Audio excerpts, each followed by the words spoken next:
Bismillahirrahmanirrahim. Mengenai keinginan menikah dengan perempuan yang berhijab atau berjilbab panjang, itu hal yang lumrah.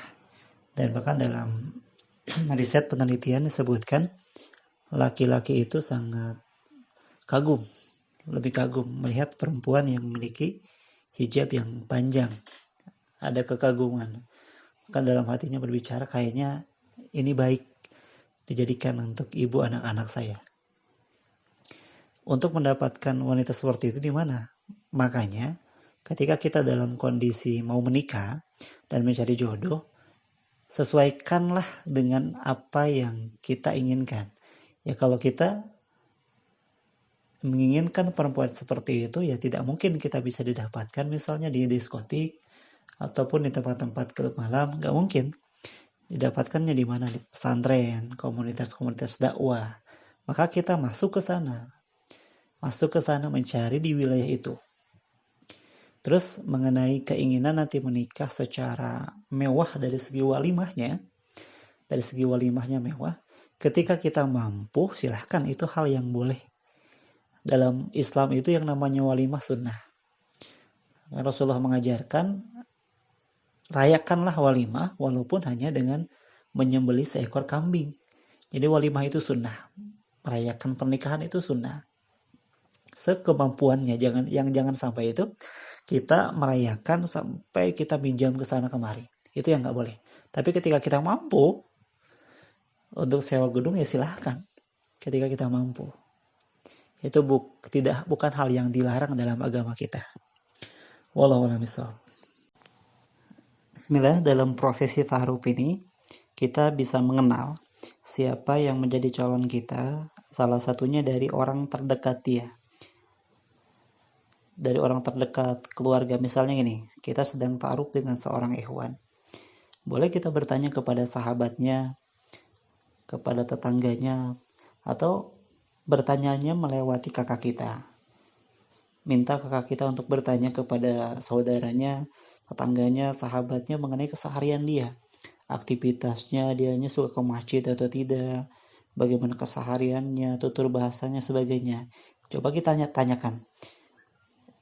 Dan juga coba perhatikan sosial medianya.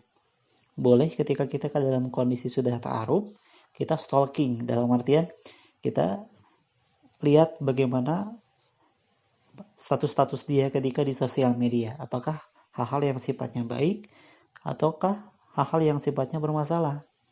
Coba dicek sosial medianya, aktivitasnya, kesehariannya. Nanti pertanyaan yang diajukan ketika di masa ta'aruf itu apa saja? Pertanyaan-pertanyaan yang bersifat dan berhubungan dengan pernikahan kita di masa yang akan datang. Contohnya, nanti ketika sudah menikah mau tinggal di mana? Tuh, nanti ketika sudah memiliki anaknya mau sekolah atau homeschooling misalnya. Nanti rencananya saya boleh mengajar, bekerja, atau memang nggak boleh, harus di rumah aja. Itu misalnya.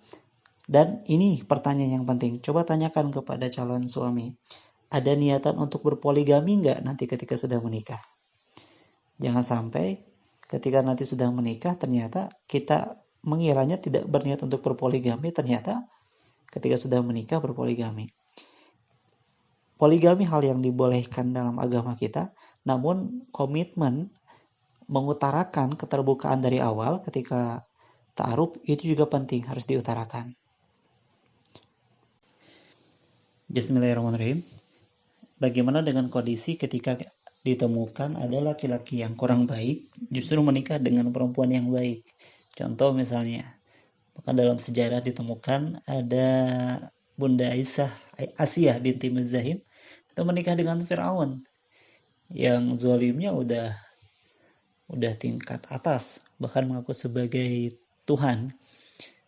Terus siapa lagi? Ada Nabi Nuh yang memiliki istri yang tidak salehah dan yang lainnya. Kok bisa seperti itu? Ada kalanya memang yang namanya pasangan itu menjadi ujian bagi kita.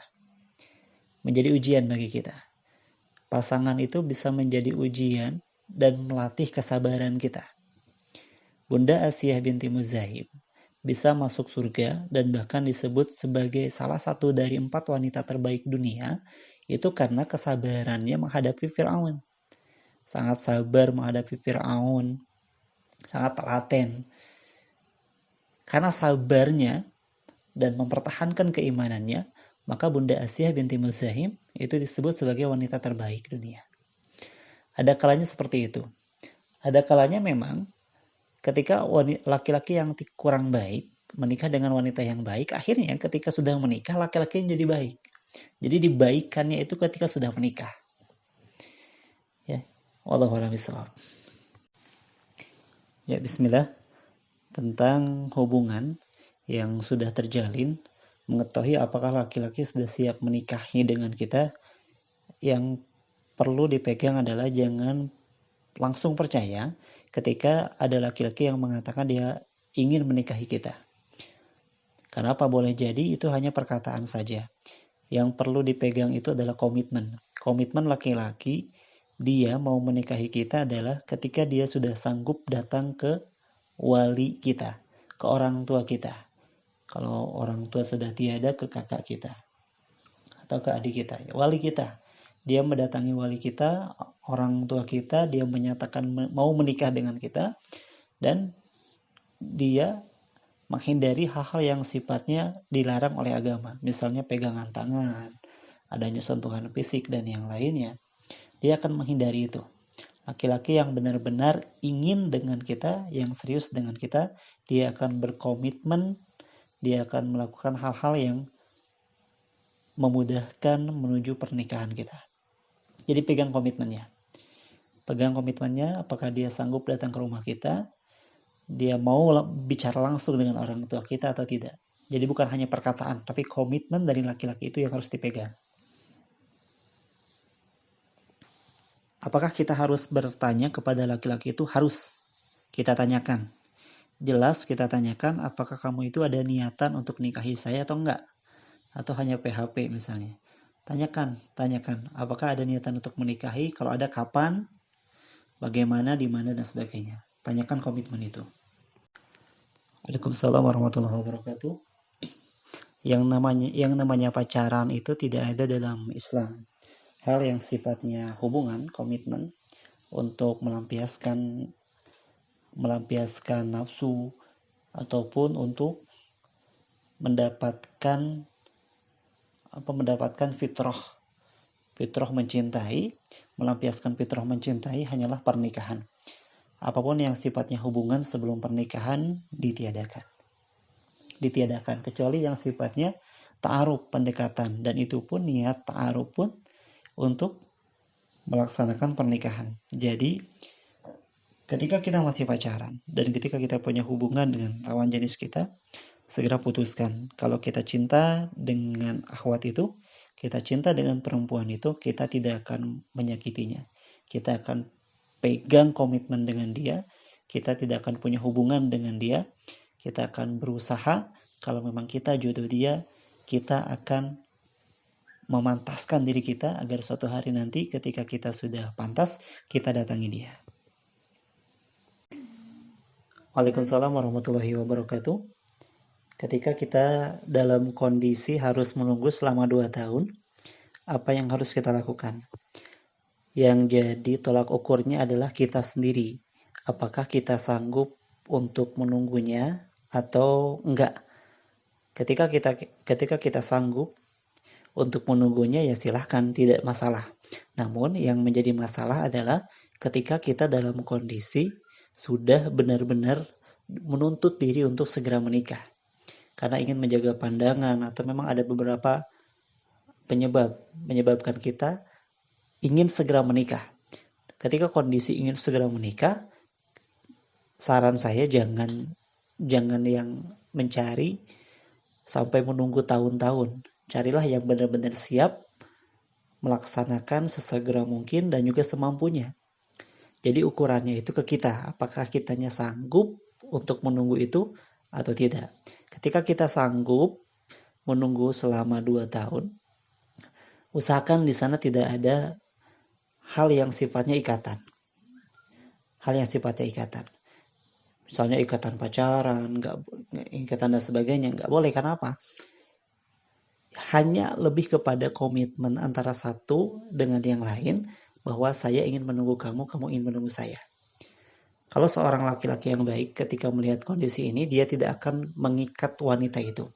Dia pasti akan mengatakan, aku nanti siap menikah denganmu 2 tahun lagi.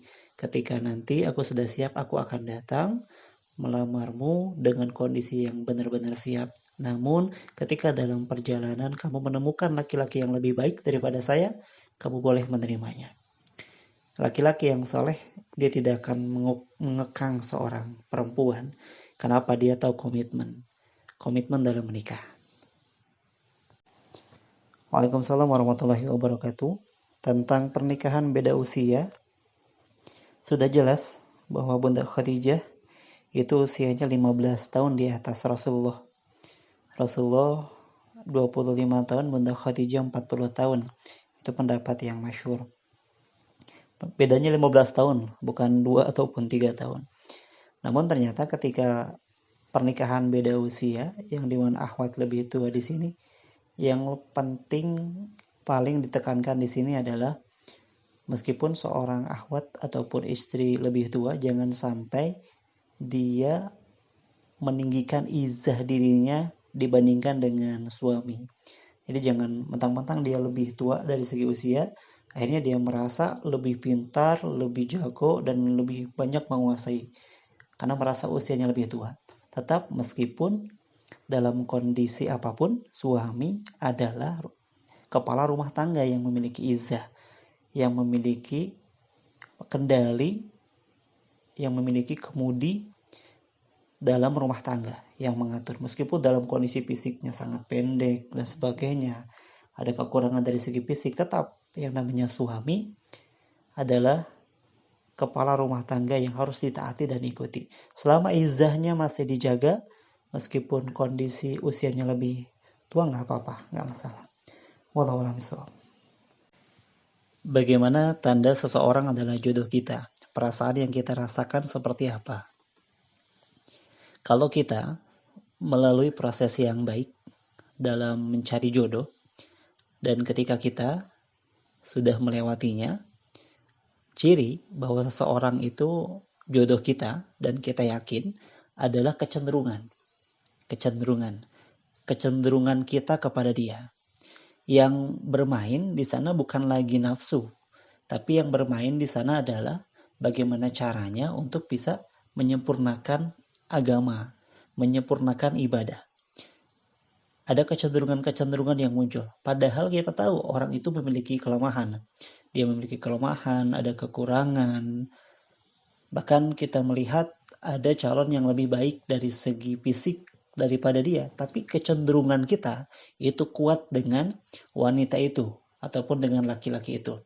Ketika kita sudah istisyarah, bermusyawarah, dan kita sangat yakin cenderung dengan orang itu, maka insya Allah itu merupakan jawaban dari Allah atas ikhtiar kita. Wallahu a'lam bishawab. Waalaikumsalam warahmatullahi wabarakatuh.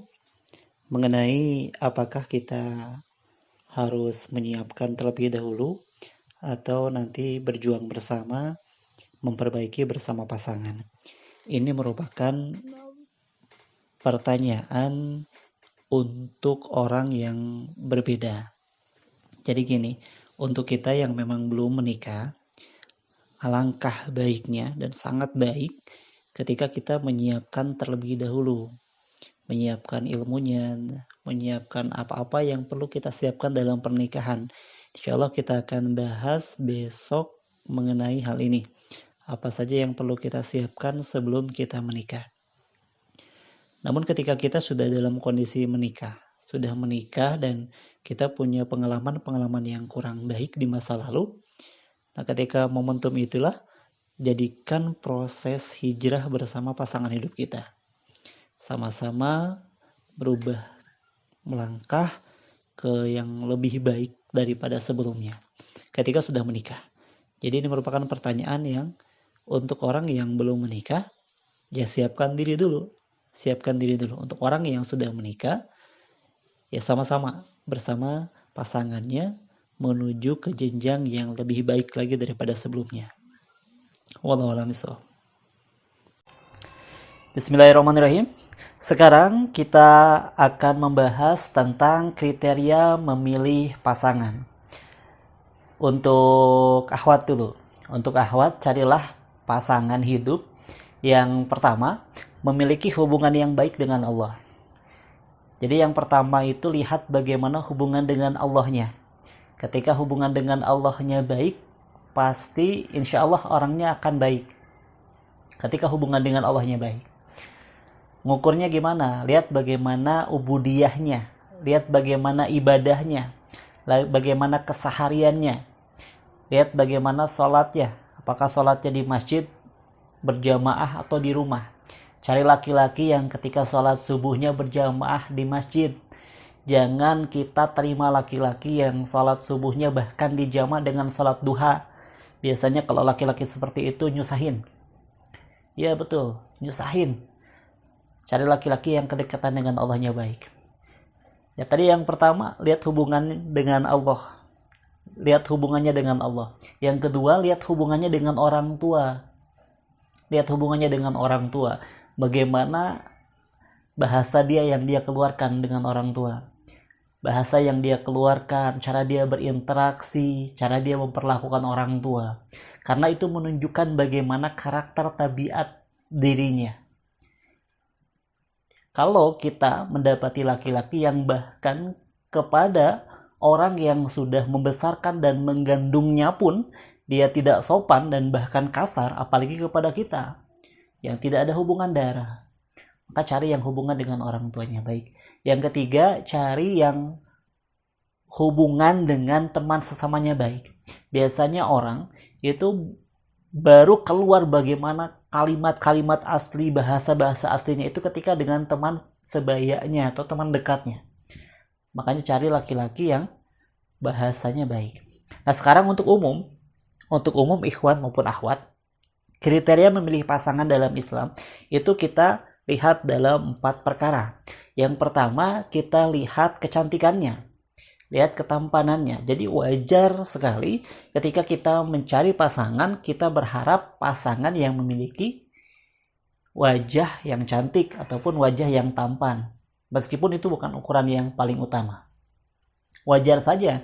Agar apa? Agar adanya kenikmatan memandang. Misalnya, adanya penjagaan pandangan misalnya. Ya, pertama lihat wajahnya. Meskipun di sini, wajah di sini bukan hanya wajah dari segi cantik, tapi juga wajah bermakna kecantikan hati. Kenapa? Istri Rasulullah itu banyak yang cantik, melebihi Bunda Khadijah. Namun kenapa? Bunda Khadijah lah yang suka disebut-sebut namanya oleh Rasulullah, bahkan sering dimimpikan oleh Rasulullah. Karena ternyata Bunda Khadijah selain cantik dari segi fisik, juga cantik dari segi hati. Maka carilah wanita yang memiliki kecantikan hati, bukan utama kecantikan fisik. Kecantikan hati. Jadilah wanita yang perempuan, kita yang wanita, jadilah perempuan yang memiliki kecantikan hati. Kalau kita tahu, kita merasa kita kurang cantik dari segi fisik, ubahlah kecantikan, kekurangan kecantikan kita itu diselimuti dengan kecantikan hati kita. Karena itulah kecantikan yang sesungguhnya. Kecantikan yang sesungguhnya. Tadi yang pertama, lihat dari segi kecantikannya ataupun ketampanannya. Yang kedua, lihat dari segi hartanya. Ya, lihat dari segi hartanya. Lihat dari segi hartanya. Meskipun untuk laki-laki ketika memilih perempuan, di sini harta di sini bukan bermakna memiliki harta saja, tapi salah satunya ternyata bagaimana wanita ini, perempuan ini jago dari segi manajemen keuangan, mengelola harta, menjaga harta ketika suami tidak ada di rumah, menjaga harta, mengelola harta, itu bermakna itu salah satunya. Lihat bagaimana hartanya. Jadi wajar saja ketika kita memilih kriteria pasangan, salah satunya kita lihat dari segi hartanya. Itu sangat wajar. Yang ketiga, kita lihat dari segi nasabnya. Nasab itu bin siapa, bin siapa, bin siapa, bin siapa. Ada nasab, ada hasab, ada pakai N, ada pakai H, ada pakai nun, ada pakai H, itu beda. Kalau nasab itu siapa, anak siapa, anak siapa, anak siapa. Tapi kalau hasab itu merupakan prestasi apa yang ditorehkan oleh keturunannya, oleh nasabnya. Misalnya turunan itu ternyata rata-rata jago dagang. Oh, ternyata turunan raja, jago dalam memimpin. Itu namanya hasab. Ya boleh kita memilih calon, mencari calon pasangan, kriterianya kita lihat bagaimana nasabnya. Baik enggak? Baik enggak? Soleh enggak? Dari keluarga yang memang baik atau ada masalah, itu boleh. Dan yang keempat, kriteria memilih pasangan yang keempat adalah agamanya. Lihat dari segi agamanya. Lihat bagaimana cara dia memakai jilbab. Lihat bagaimana cara dia menutup aurat. Lihat bagaimana cara dia berhubungan interaksi dengan Allah. Itu perhatikan, lihat agamanya. Dan kata Rasulullah, kalau kita ingin bahagia dunia dan akhirat, carilah pasangan yang utama dan utamakan dari segi agamanya. Karena kalau kita mencari pasangan dari segi agama, kita akan mendapatkan kebahagiaan dunia dan juga akhirat. Kenapa? Luar biasa. Jodoh pasangan hidup yang soleh ataupun solihah itu yang akan membahagiakan kita. Dia yang akan berjuang bersama kita. Kalau kita ingin mendapatkan jodoh yang soleh dan solehah nanti, pertama dari kita dulu, jadilah kita pribadi yang soleh dan juga solehah. Niscaya jodoh yang soleh dan solehah itu pasti akan menghampiri kita, insya Allah. Bismillahirrahmanirrahim. Materi kedua, kita akan berbicara tentang ikhtiar jodoh. Jodoh itu bersifat ikhtiari. Jodoh itu bukan qadar. Jodoh itu merupakan takdir. Bedanya antara takdir dan qadar, kalau qadar itu merupakan ketetapan Allah yang tidak mungkin kita bisa rubah. Tidak akan mungkin bisa kita rubah. Contohnya seperti kematian. Ajal, la yastakhiruna sa'atan wa la yastaqdimun. Ajal itu tidak bisa dipajukan atau tidak bisa dimundurkan. Ketetapan Allah yang tidak bisa diganggu-gugat. Namun jodoh itu bersifat takdir, bersifat ikhtiari.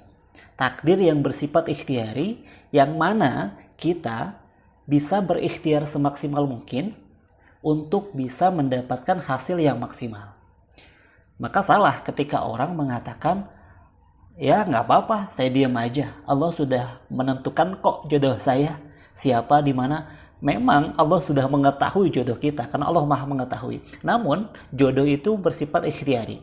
Kita harus tetap berikhtiar. Kita harus tetap mencari yang terbaik, mencari yang bisa kita lakukan. Ikhtiar-ikhtiar yang bisa kita lakukan. Jodoh itu merupakan cerminan diri kita. Jadi dalam Al-Quran disebutkan laki-laki yang baik akan menikah dengan perempuan yang baik. Perempuan yang baik akan menikah dengan laki-laki yang baik. Laki-laki yang tidak baik, laki-laki yang buruk akan menikah dengan perempuan yang buruk. Perempuan yang buruk akan menikah dengan laki-laki yang buruk. Dan seterusnya. Jadi kalau kita ingin menikah dengan jodoh yang baik, yang pertama kali yang harus kita siapkan adalah siapkan diri kita agar kita menjadi pribadi yang terbaik. Kalau kita ingin mendapatkan jodoh yang seorang hafiz atau hafizoh, ya kita pun harus menyiapkan agar kita layak mendapatkan jodoh yang hafiz ataupun hafizoh. Kuncinya di sana. Kuncinya fokus dulu terhadap diri. Fokus dulu terhadap diri kita. Apakah kita sendiri sudah layak mendapatkan jodoh yang seperti itu? Ikhtiar jodoh itu ada dua. Ada ikhtiar langit dan juga ada ikhtiar bumi. Ikhtiar langit di sini adalah ketika kita memang sudah siap menikah dan kita dalam proses berikhtiar mencari jodoh, yang pertama kali adalah kita minta kepada Allah. Jangan pernah lepas dari yang namanya doa kepada Allah ketika kita memiliki hajat sesuatu. Kenapa? Allah yang memegang semua hati pasangan yang ingin kita nikahi. Allah yang memegang hati semuanya. Allah yang membolak-balikan hati. Maka mintalah kepada Allah. Mintalah kepada Allah dalam doa kita. Mintalah kepada Allah dalam sujud kita agar kita diberikan jodoh yang terbaik. Ketika kita merasa masih kurang dari segi amal ibadah, ya kita mulai perbaiki amal ibadah kita. Amalan-amalan sunnah kita mulai perbaiki. Itu akan menjadi salah satu bentuk ikhtiar langit kita. Kita yang mungkin jarang bersedekah, kita perkuat sedekah kita yang menjadi salah satu ikhtiar langit kita untuk bisa mendapatkan jodoh kita. Ada pula yang namanya ikhtiar bumi. Ikhtiar bumi itu yang sifatnya ikhtiar yang real. Contoh misalnya tanya kepada teman, kira-kira ada nggak temannya yang sudah siap menikah?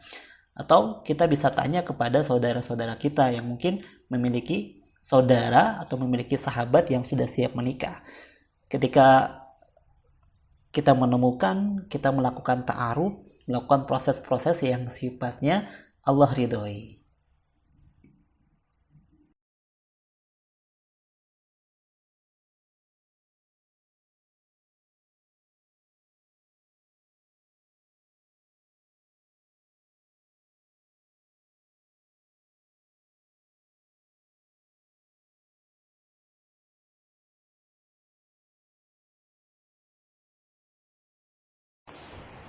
Bismillahirrahmanirrahim. Menjemput jodoh. Sebenarnya menjemput jodoh antara laki-laki dan perempuan itu sama saja, tidak berbeda. Terkadang dia yang datang atau didatangi. Cuma dua tipe. Namun di sini saya ingin membicarakan tentang wanita dalam menjemput jodoh.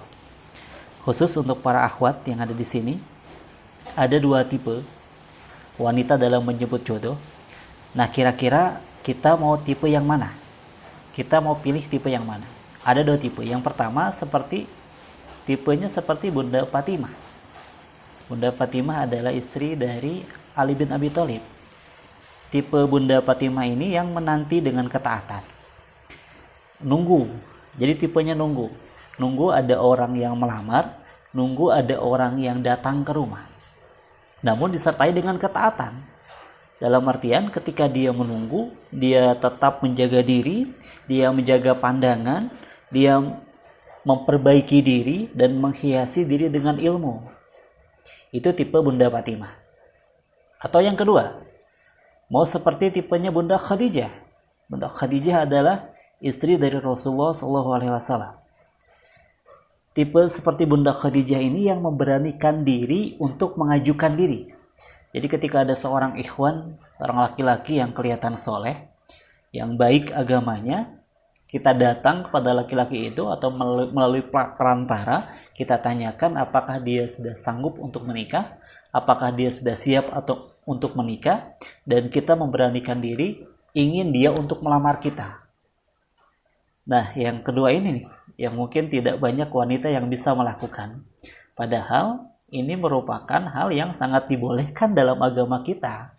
Karena apa? Bunda Khadijah pun melakukan hal ini. Ketika Bunda Khadijah melihat ada laki-laki yang baik, laki-laki yang soleh, sangat baik dari segi agamanya, Bunda Khadijah mengutarakan itu. Meskipun adabnya, baiknya tidak kita yang langsung mengutarakannya, melainkan dengan perantara, misalnya dengan sahabat kita. Bunda Khadijah menyampaikan niatnya kepada Rasulullah dengan sahabatnya Nafisah, atau dengan orang tua kita, dengan guru kita, atau yang lainnya. Kita utarakan, kita ingin dinikahi oleh dia ketika kita melihat ada laki-laki yang soleh. Oh, jangan juga ya ketika kita tiba-tiba keluar ke rumah, tiba-tiba melihat laki-laki yang soleh, kita angkat tangan kita dan kita katakan, aku siap kamu nikahi, aku siap kamu nikahi. Tidak seperti itu, tapi dengan cara adab yang sangat baik. Ya, kita mau pilih tipe yang mana? Laki-laki, kalau laki-laki di kita bersifat lumrah, laki-laki yang biasanya mendatangi, meskipun sama seperti Rasulullah, laki-laki pun ya boleh didatangi oleh orang yang diminta seorang akhwat untuk datang kepada laki-laki itu dan menanyakan apakah laki-laki itu sudah siap menikah atau tidak. Tentukan kita mau menjemput jodoh dengan tipe seperti apa? Tipe Bunda Fatimah atau tipe Bunda Khadijah? Tipe yang kita memang menunggu dengan ketaatan atau kita yang memberanikan diri untuk mengajukan diri? Bismillahirrahmanirrahim. Sekarang kita membahas tentang magnet jodoh. Bagaimana caranya agar kita memiliki pribadi yang memudahkan jodoh datang ke dalam hidup kita. Ada beberapa hal yang bisa kita lakukan. Yang pertama, kita perbaiki kepribadian kita. Kita perbaiki akhlak kita. Saya akan berikan gambaran dengan kasus nyata yang terjadi. Ada 2 orang akhwat, 2 orang perempuan. Yang satu, perempuan ini dari segi parasnya tidak terlalu cantik. Yang kedua, ada perempuan yang dari segi parasnya cantik.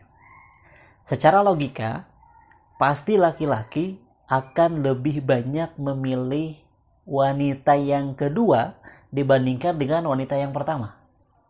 Ternyata pada kenyataannya laki-laki itu banyak yang memberanikan diri untuk melamar wanita yang pertama dibandingkan dengan wanita yang kedua. Padahal dari segi paras, dari segi kecantikan itu kalah wanita yang pertama dibandingkan dengan wanita yang kedua. Ternyata ketika dilihat, wanita yang pertama ini itu punya pribadi yang lembut, punya pribadi yang sangat ramah. Dia gampang sekali senyum kepada orang, gampang sekali tegur sapa kepada orang, menyapa, sangat care kepada orang, peduli kepada orang, dan menjadi pribadi yang sangat ramah, sehingga menjadi orang yang disukai. Coba tanya ke dalam diri kita, bukankah kita juga suka dengan pribadi-pribadi yang ramah? Kenapa tidak? Sekarang kita yang menjadi pribadi yang ramah itu. Kita menjadi pribadi yang gampang senyum, kita menjadi pribadi yang suka menegur orang, suka tegur sapa kepada orang, bertanya dan sangat care kepada orang. Lakukan hal itu karena itu menjadi magnet jodoh untuk hidup kita. Yang kedua, yang bisa kita lakukan adalah kita menjadi pribadi yang unik, menjadi pribadi yang terlihat. Pribadi yang unggul. Kalau kita melihat tumpukan baju yang semua berwarna hitam dan ada satu baju yang berwarna putih, pasti pandangan kita akan tertuju kepada baju yang berwarna putih. Kenapa? Karena beda dari yang lain.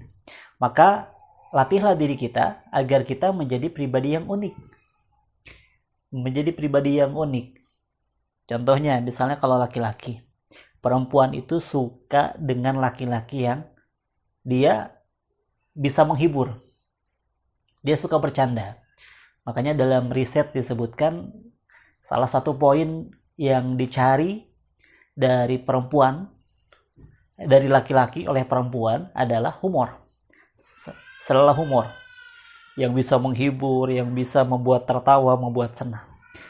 Maka jadi pribadi yang unik.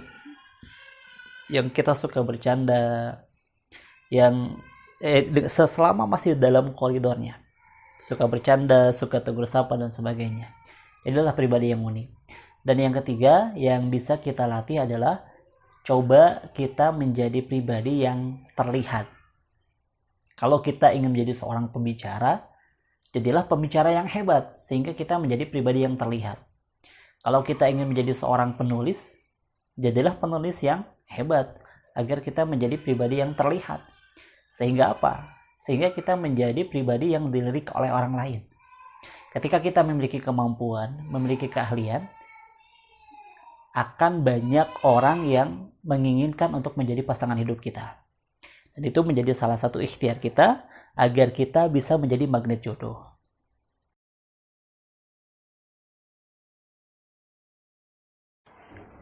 Bismillahirrahmanirrahim.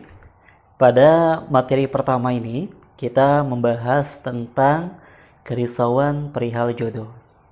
Coba jujur jawab di sini siapa yang masih risau dengan masalah jodoh, yang masih bertanya-tanya siapa jodohnya, dan ada kekhawatiran-kekhawatiran yang bahkan berlebihan dalam kesehariannya ketika melihat jodoh. Risau tentang masalah jodoh itu sangat wajar, karena yang namanya jodoh, yang namanya pasangan hidup, itu merupakan tuntutan fitrah kita sebagai manusia. Kita sebagai manusia punya yang namanya garizah, atau punya yang namanya naluri untuk mencintai. Salah satunya mencintai pasangan hidup kita. Makanya melihat perkara jodoh ini perkara yang sangatlah wajar. Kerisauan sendiri itu biasanya muncul adanya dua faktor. Risau perihal jodoh itu bisa muncul dari faktor internal dan juga faktor eksternal. Faktor internalnya itu bisa karena usianya yang sudah memasuki usia pernikahan. Kalau perempuan udah 25 tahun ke atas, laki-laki 28 tahun ke atas, itu usia-usia yang biasanya mulai adanya kerisauan masalah jodoh. Karena di usia seperti itu rata-rata teman-temannya itu sudah pada menikah. Sedangkan sayanya belum. Sedangkan kitanya belum. Akhirnya muncullah kerisauan dalam masalah jodoh. Kekhawatiran-kekhawatiran, takut lama mendapatkan pasangan, lama dalam menikah. Yang kedua ada faktor eksternal. Faktor eksternal itu biasanya adanya pertanyaan-pertanyaan. Kapan nikah? Kapan kamu kawin? Kapan kamu nikah? Ketika reunian, ketika kumpulan, kamu belum nikah ya? Ada tuntutan dari keluarga, tuntutan dari saudara-saudara, pertanyaan perihal pernikahan. Dan biasanya untuk orang seperti ini, pertanyaan yang paling ia takutkan adalah kapan kamu nikah? Kenapa? Adanya tuntutan dari luar, sehingga menjadi faktor eksternal, menjadi kerisauan bagi dia. Terus yang namanya kerisauan dalam masalah jodoh ini merupakan hal yang wajar atau hal yang perlu dipermasalahkan. Ketika kerisauan itu masih sebatas hal yang sifatnya wajar, kerisauan yang sifatnya wajar tidak berdampak terhadap psikologis, terhadap kondisi diri, emosional diri, kondisi diri, itu merupakan hal yang wajar, hal yang biasa. Jodoh itu memiliki sifatnya yang unik. Kenapa? Jodoh itu tidak bisa kita tebak. Makanya disebutkan jodoh itu merupakan rahasianya rahasia. Kita tidak tahu siapa yang nanti akan jadi jodoh kita. Karena apa? Karena Allah sudah merahasiakan. Allah merahasiakan, Allah menutup siapa yang akan menjadi jodoh kita kelak. Merupakan rahasia, bagian rahasia yang Allah tutupi. Jodoh itu sangat unik. Seringkali kita dikejar-kejar malah menjauh, yang tidak sengaja malah mendekat. Kita ngejar-ngejar orang untuk kita jadikan sebagai suami atau istri, namun ternyata yang jadi malah yang tidak pernah kita kejar.